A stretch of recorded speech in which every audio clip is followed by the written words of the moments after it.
Okay, so we are still Okay, he's on waiting. the call. He's on the call now. He's going to share the All right screen now. then. Yeah, if the judges will permit me, I'm going to start the timer from now, 2:40. Okay, so Gaffer, are you there?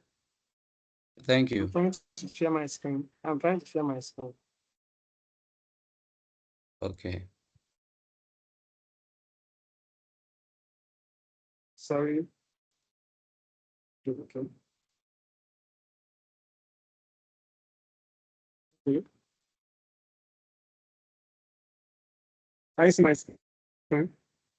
Yeah, we can see it. Yes, we can.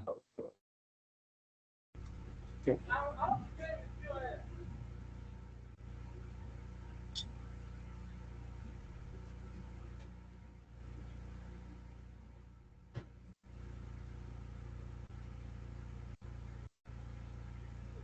I think you can just take it to slide one. Can you put this in Yes, the presentation mode? keyboard is. Okay, you're having challenges with your Hello. keyboard. Yes, okay. I think it's almost there from the beginning. Okay. Yeah, I said. Yeah, I'm set. Can you see my screen now? Yes, Yes, we it's can. visible. Yeah, good evening, everybody. So my name is Habib. I'm the leader of MGD Innovator, AI consultant firm. And we are here to present to you Project Electrify, so which intend to solve electrification problem. So precisely selecting the best sites for installation of data grid. So I'm going to call on the next person now to talk on what we are going to discuss with you. So yeah, Oluchi, you can have the floor. Thank you. Okay, so let's go straight to the business problem. When we talk about Nigeria's 6 trillion electrification gap, the real issue isn't the lack of money, it's that the capital is being sent to the wrong places. And that is the exact challenge Gridlands Africa faces every day. Because electrification team is making high stakes investment decision with incomplete data, and we all know that when the data is weak, even the smartest team end up spending more and getting less. Let me show you how the money disappears. One, rising costs. You hire a survey team, maybe let's say 5 people working 8 hours a day, 21 days a month across 3 months. When you add salaries plus logistics of about 500,000 naira a month, before you know it, you spend close to 4 to 5 million naira just to validate sites manually. And many of those sites end up being low utilization because the demand wasn't even there in the first place. Two, missed revenues. Meanwhile, some high value communities never even make it onto the radar. Why do that happen? Because manual surveys and outdated spreadsheets cannot predict things like affordability, willingness to pay, or grid readiness. So profitable communities are left untouched. Why the resources go to locations that would not even break even. Three, low productivity. And the process is slow. What should take minutes, ranking communities by demand potential, takes weeks of field visits, data cleanup, and repeated validation. In these industries, those delays cost money and slow your growth. So the real problem is simple. Electrification planning today is too costly, too uncertain, and too slow because the system isn't predictive. And that is the exact gap our solution is built to close. Next slide, please. All right, so our solution is elegant, predictive filtering. We stop guessing where to build.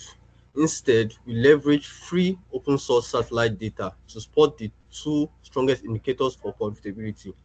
First, clustering. We look for tight clusters of rooftops. This indicates high population density, many more customers with less wiring cost. Second, nighttime lights. We look for the glow activity at night. This is a direct indicator of consumer spending and willingness to pay. This may include markets, businesses, and people already spending money on diesel or petrol for generator fuel. The Electrify AI engine filters this raw data to generate a prioritized list of high potential sites. We only deploy survey teams to these specific verified locations. Our job is to filter out the waste. Next slide, please.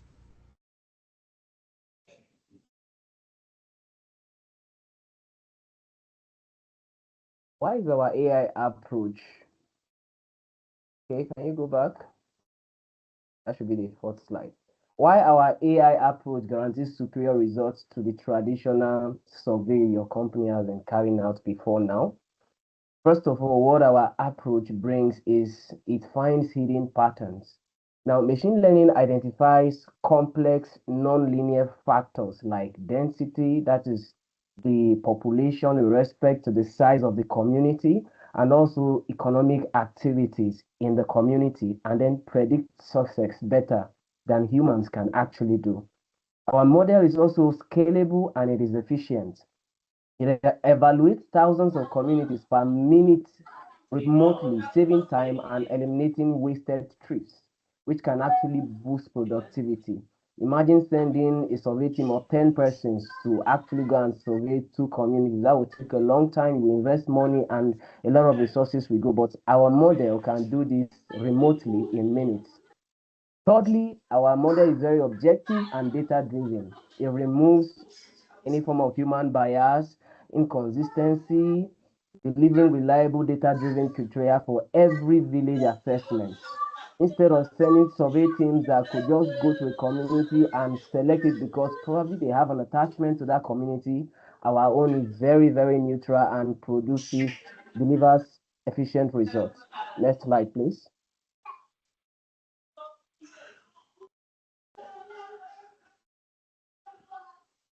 Thank you. So as great as this project looks, we have to take very importantly the investment that has to come in. So we are looking at a great net value creation in 1 year of value of 120 million. And how do we come about this? We have to focus majorly on 3 aspects. So number 1 is the cost reduction. So this predictive model is going to help us reduce costs. And how are we going to achieve this? So we are trying to cut down 60 to 75% of the manual way of doing things, sending people to the site for survey and all of that. So we want to cut that down. So we want to make it more AI driven so that we can make more effective decision. And also the revenue is going to increase because we are going to also cut down on about 40% of the time that is spent on each project. About 4 to 5 months will be spent on each project. So which eventually will allow us to actually focus more on different aspects of the business in a year. And of course, it's also going to increase 75 to 85% of our return per year. And also we are going to improve on efficiency. So which is what we talk about productivity, because everything comes with a risk. So the risk as we speak now is about 35% of failure. So we are going to reduce that to like less than 10% of having a failure possible at activity or engagement. So next slide, please.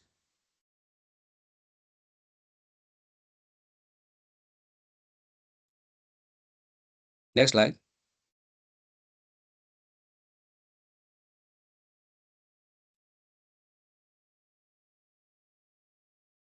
Gaffer, are you there? Yes, I'm on the next slide. Data Oh, feasibility. okay. All right. All right. So the data feasibility. So we need data to work on, and we have done so well to also make findings about the availability of the data, the validation of the data we are going to be using. So we are going to be depending on data from World Bank, Electrification, DHS, VIRS, nighttime lights, and other open sources. So, and it is also important that we know that there will be challenges like maybe data gap and all of that. So we intend to do proper data cleaning to make sure that we are relying on data that proper decisions can be made on. So yeah, that's it. Yeah, next slide. Thank you.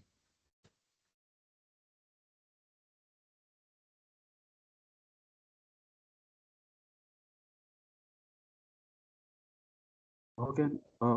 So to answer the questions of how and when, as a team, we come up with 4-phase plan to deliver value in 12 weeks. We propose a tight 12 weeks execution roadmap broken down into 4 phases. Phase 1, which is going to take week 1 to 3, focus on data cleaning and integration. Week 2, which is going to take week 4 to week 6, we focus on model development using robust assembly method. Then phase 3, which is going to take us week 7 to 9, we focus on rigorous evaluation, including cross-validation using SHAP to ensure model explainability. And the last phase, which is phase 4, will take us week 10 to 12, and here we deployment of the toolkit to generate final prediction and policy recommendation. Now, we consider this as a low risk with high return plan with clear milestone. Next slide, please.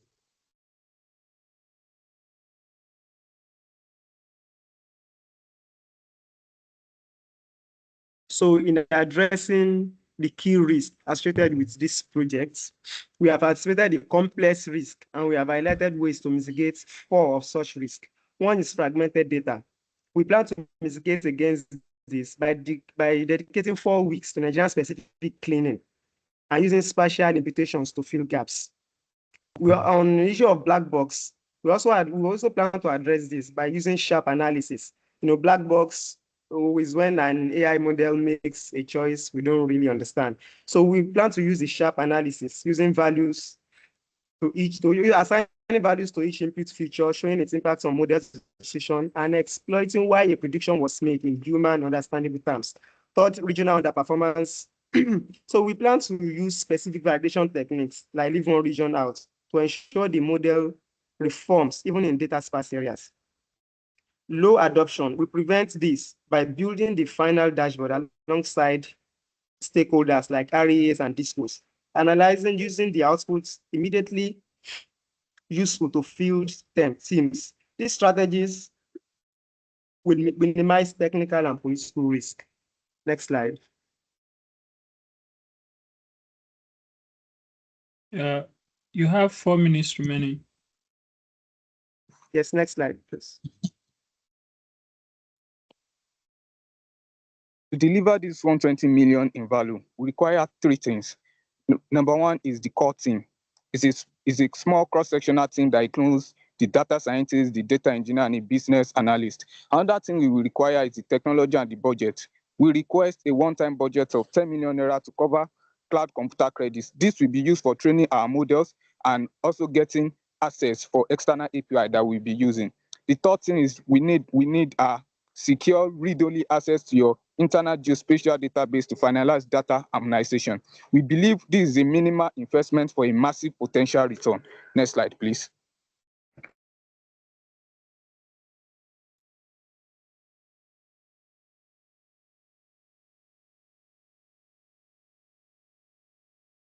Go ahead. Kafa, are you there?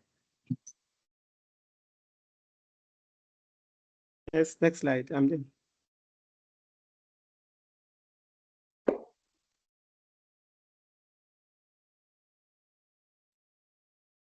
Hello?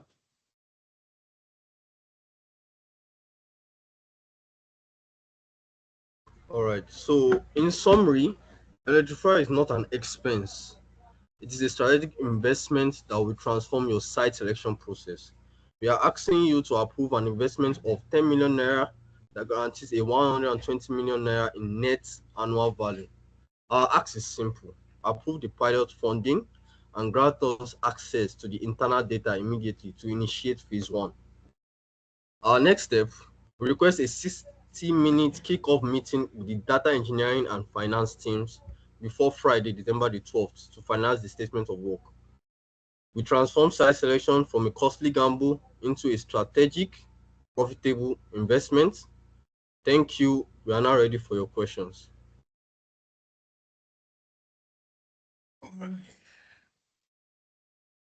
Sean, do you want me to go first on this?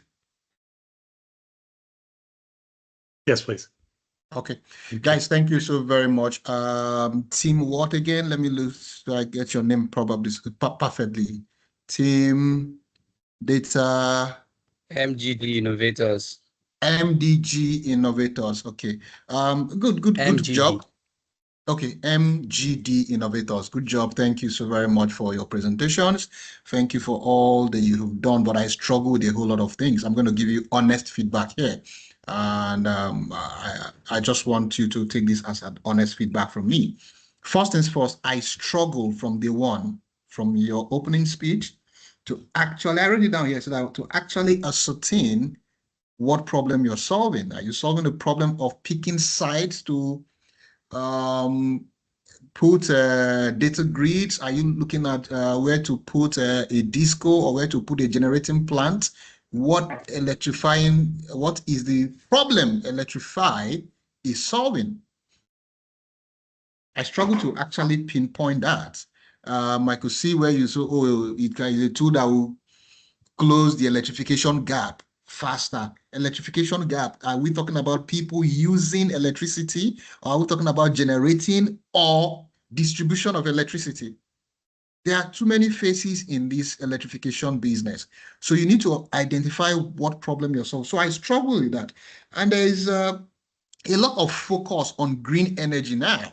So why will you pick where you're going to install grid, or where you're going to the sites where you're going to be putting grid, or where, sorry, correct me if I'm wrong. Are you looking for where you're putting electricity plants, or where you're installing grids? What exactly are you picking a site for that you need to go to villages and do survey? Somebody answer me at least. Somebody just tell me that so that I can guide me properly.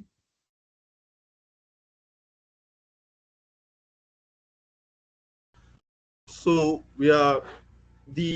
our client, that's Gridlens Africa, is planning on installing more grids in Okay. Nigeria and other parts of Africa. So, but doing this is more costly for them. So what we're trying to do is to help them select profitable sites faster than their previous methods. Okay, So fine. we're trying to reduce their costs and improve productivity. Thank you. Okay, so this is completely specific to a company trying to install grids in Nigeria. Okay, fair enough. Did you choose this by yourself, or there was an allocation of this? Yeah, we chose this. Okay, you chose that project. Fine. Okay, so here's my question again. If you're building this as a solution, how many companies are looking for where they are going to install grids globally? Are you solving a problem for one company, or are you solving a problem for a majority of people that you will have a good return on? So I struggled. That was my first struggle. That was my, once I get that, I was like a knockoff, but I try to follow up with all of things you're doing. And I love the fact that you're going to bring in technology, you're going to bring in AI, there's going to be a data, but how much data do you even have, right? Where is the data? What's the data source for you to pick out where they're going to install a grid or not? So there is a lot of vague,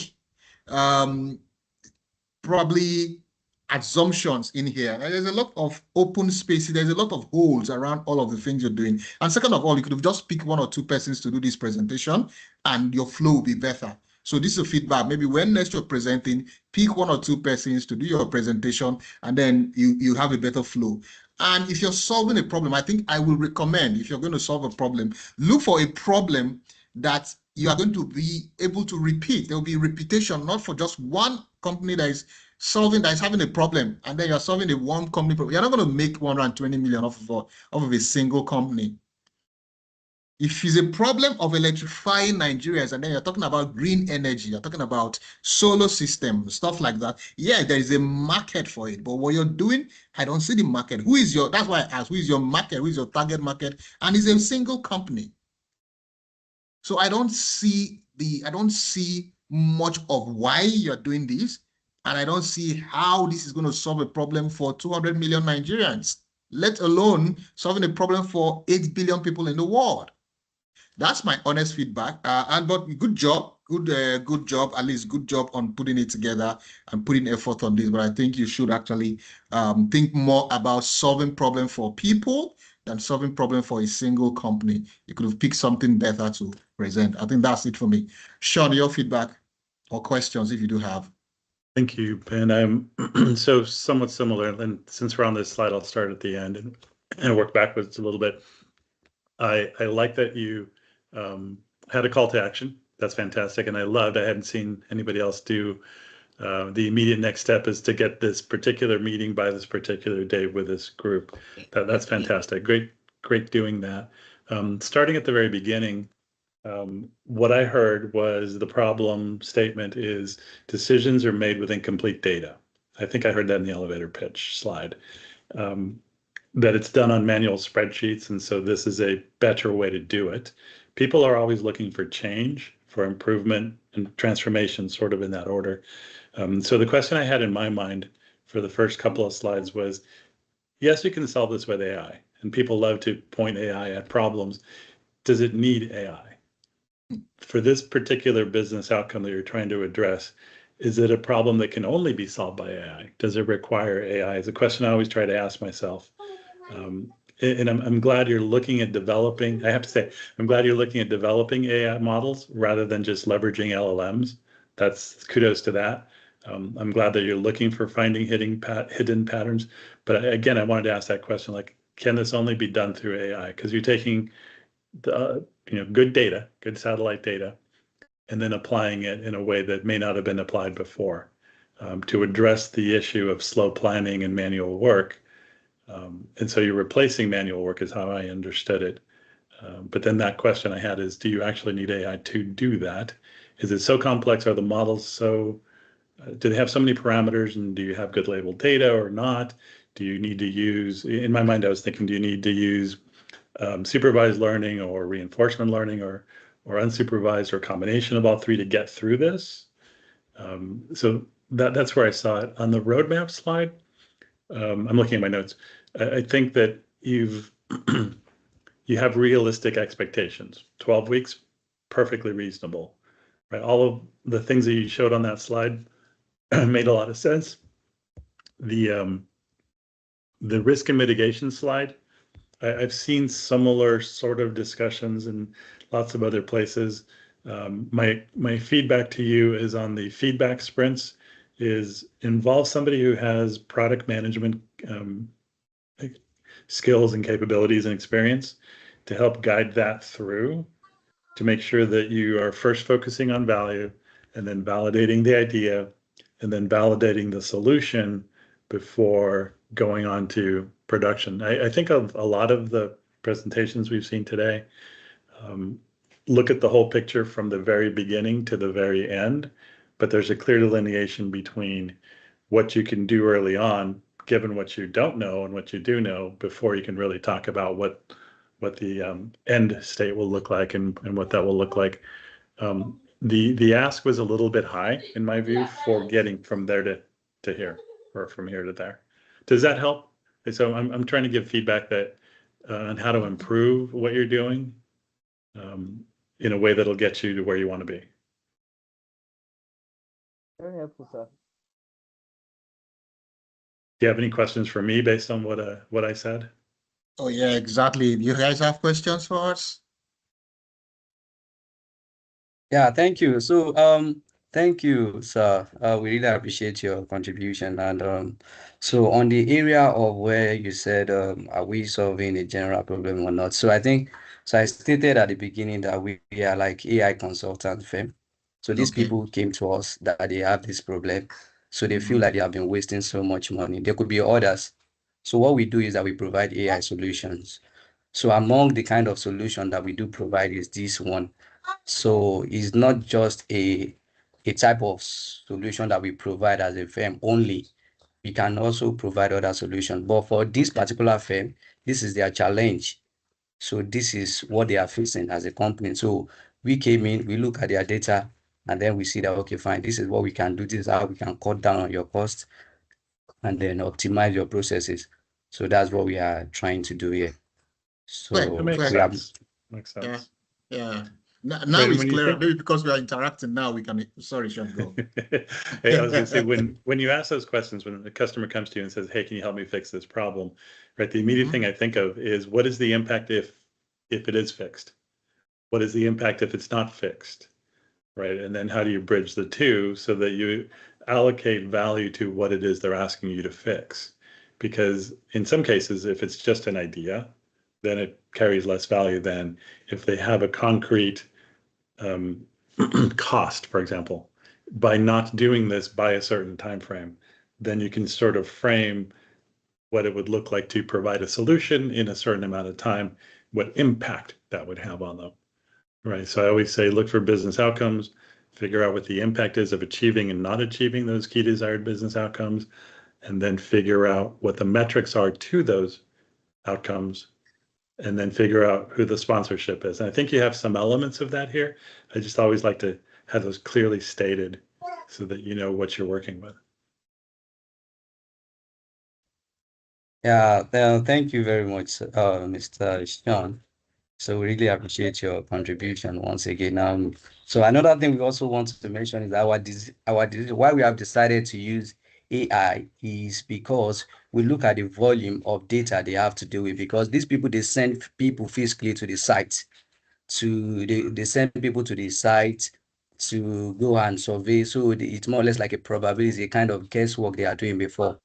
So looking at the cost of getting people to the site, the transportational cost and all of that. So all these tells down on how much they spend as a company. So based on the approach that we want to use to help them solve their problem, we are going to be using satellite imagery.